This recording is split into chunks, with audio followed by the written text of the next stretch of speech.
So this is going to be a video of me reviewing TNA's biggest pay-per-view of the year, Bound for Glory.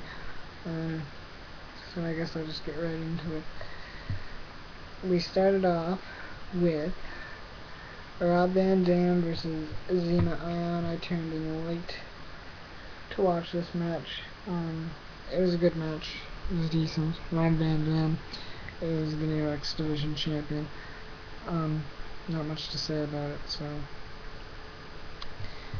And then next, we had Samoa Joe and Magnus. I was bored through this match. I ended up taking a break and not watching the final bit of it. But Samoa Joe retained against Magnus. I don't really care to see Magnus in the ring. You know, TNA could get better talent than Magnus, or could showcase better talent than Magnus. Ken Anderson was left off the Bound for Glory pay-per-view, and due to his attack from Aces and Eights, and you know, he could have been a better choice, but I get why they were doing Magnus versus Joe, but yeah, it wasn't that great of a match. And the next match we had the match of the night. I don't know why they put it on third, but they did, and it was James Storm versus Robert Roode. King Mo was the special enforcer. King Mo did little to nothing. All he did was basically stand there. James Storm ends up getting the victory over Bobby Roode. Like I said, match of the night. Then we had Joey Ryan versus Al Snow, where the stipulation was if Joey Ryan won the match, he would earn himself a full-time TNA contract. He ended up winning with interference from the returning Matt Morgan. Matt Morgan returned at a couple house shows, but that was his official debut. And yeah, Joey Ryan beat Al Snow, so now Joey Ryan is a full-time member of the TNA Impact roster. And then we had the three-way tag match with Chavo Guerrero Jr., Hernandez versus Kurt Angle, AJ Styles versus the tag team champions of the world. The world tag team champions of the world, Christopher Daniels, Ed Kazarian.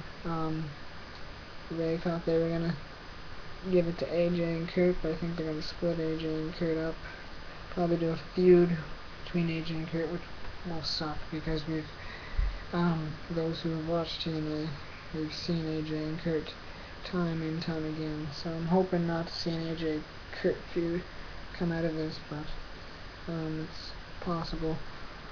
But anyways, new tag team champions and Hernandez and Chavo Guerrero Jr. See what they'll end up doing with Daniels and Kaz now if they've lost the titles. Then we had Tara defeat Miss Tessmacher for the Women's Knockout Championship. Tara's the new Women's Knockout Championship. I was bored with this match. I'm not a fan of women's wrestling. I find it weakens the pay-per-view, and that's just my opinion. I think women have a place in professional wrestling, but not on a pay-per-view, and not on your biggest pay-per-view of the year. But, and Tara's boyfriend was revealed as Jesse from Big Brother. You know, nobody really cares. Aces and Eights defeated Bully Ray and Sting. I found out who was actually wrestling on the pay-per-view. It was Luke Gallows, who was a confirmed member, and Mike Knox, who just recently became a confirmed member. Devon was the big reveal. Most likely we're gonna see Wes Briscoe in this thing,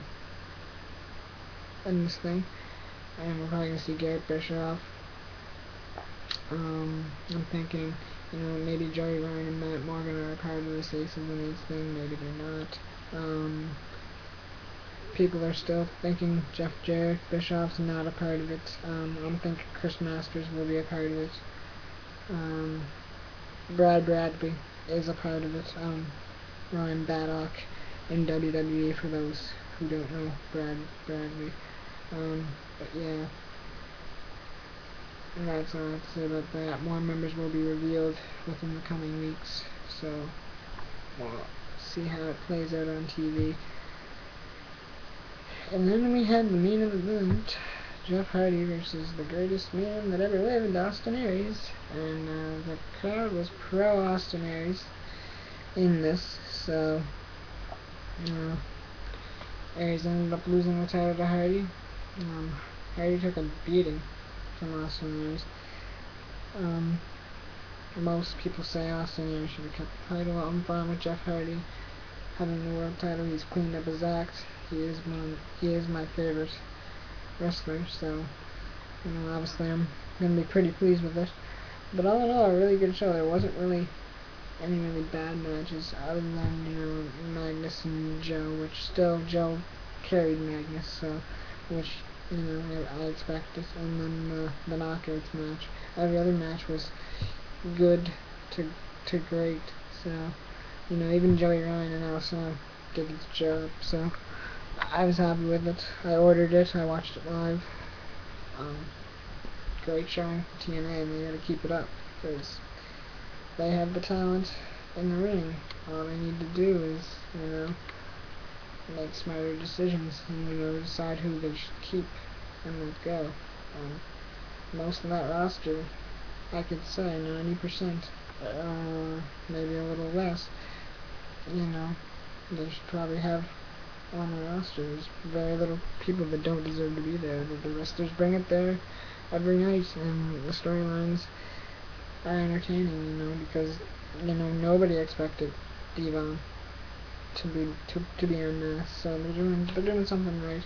Hopefully they can keep it going. And Impact on Thursday. Pretty excited about that. But anyways, thanks. Talk to you all later.